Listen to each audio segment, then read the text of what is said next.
Drugs changed everything.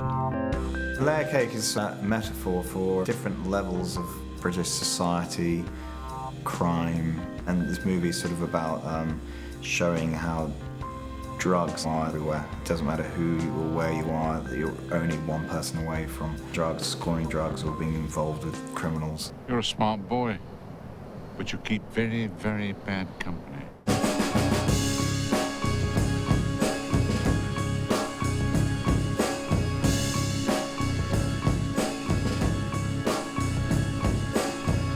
It was the first thing I'd read which had the freshness and credibility of what I think Guy has when he writes screenplays. Why don't you come round for breakfast? I'll squeeze some orange juice and grind some coffee and we can talk about this like adults. How does that sound?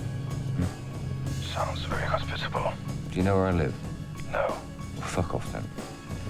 On Lock, Stock and Snatch, we were always intending to make serious movies, and then the humour creeped in. So we thought this would be the one where we can do more of a crime thriller instead of a geezer gangster cockney movie. I play a drug dealer, basically. There's no two ways about that, really. He sort of likes to keep himself as low-key as possible. He doesn't like mixing with gangsters. He likes to stay away from them because he thinks they'll get him into trouble. Don't take this personally. It's business. He's, first and foremost, he's a drug dealer. That parcel of pills has got to be worth $5 million easy. £5 each, yeah? You're fucking joking. It doesn't work like that. Don't keep fucking saying that to me. He figures, like I suppose a good businessman does, is that eventually, you know, you've got to sort of get your money out and you've got to sort of move on to something else. I've got some samples. I'll stay in touch with Gene, okay? So when we meet him in the film, he's absolutely the sort of watershed where he's saying, right, one more big deal and I'm out of here. Which is unfortunate that it doesn't work out that way because he gets pulled back in. You know why people like you can't leave this business? Because you make too much money for people like me. I think what really drew me to the script initially was the opportunity to work with Daniel Craig and Ben Whishaw, who's just extraordinary, and you know, and to have that collaboration of wonderful English actors. I think that's what drew me more than the character. And although the character she's fun, it's a lot of fun and very, very bold. Patience. All good things come to those who wait. Stay put. Part of me was nervous about playing someone who is that obviously kind of sexual and slightly tarty, but once I got on set, all of those worries kind of disappeared because it was such a laugh. I hear you're doing a bit of business with my uncle, the Joe. Oh, great. Why don't you tell the whole fucking room? He goes to Amsterdam and he thinks he's going out there to nick a parcel of ecstasy pills. But in actual fact, he goes out there and he's going out there to nick them. We're dealing with the Duke because he has 1 million ecstasy pills of very high levels of MDMA, okay? 1 million? And he suddenly realises he's nicked far more than he expected to nick.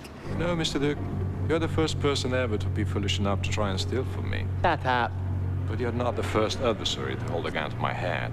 Shut up, or I'll be the last. Why don't you put it down? Why don't you fucking shut up? Look at you, little girl playing games. She's off her head, is she? Cokehead. I ain't no fucking little girl. Why don't you shut up? As the film goes on, she gets increasingly paranoid. You are shaking. Fuck off! Increasingly off her face and not sure what's going on, who anyone is. Why don't you Are you shut look up? at your arm? I said fuck off, yeah? Put it down. But knows that some people are trying to do her over.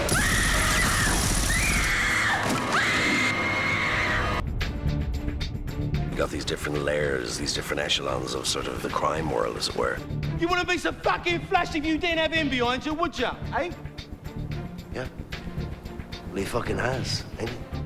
And Gene is a sort of a middle manager. He would be, he sort of, you know, deals with the guys on the ground, but doesn't actually kind of get him involved in anything kind of too messy himself. These pills are going to make a nice fat contribution to my retirement fund.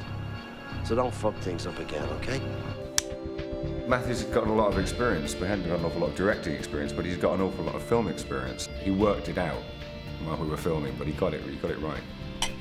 The great thing about Matthew is that it's very obvious from the start that he knows exactly what he wants, and he runs a set with that kind of knowledge, with the knowledge of knowing what he wants. So, as an actor, that's a dream.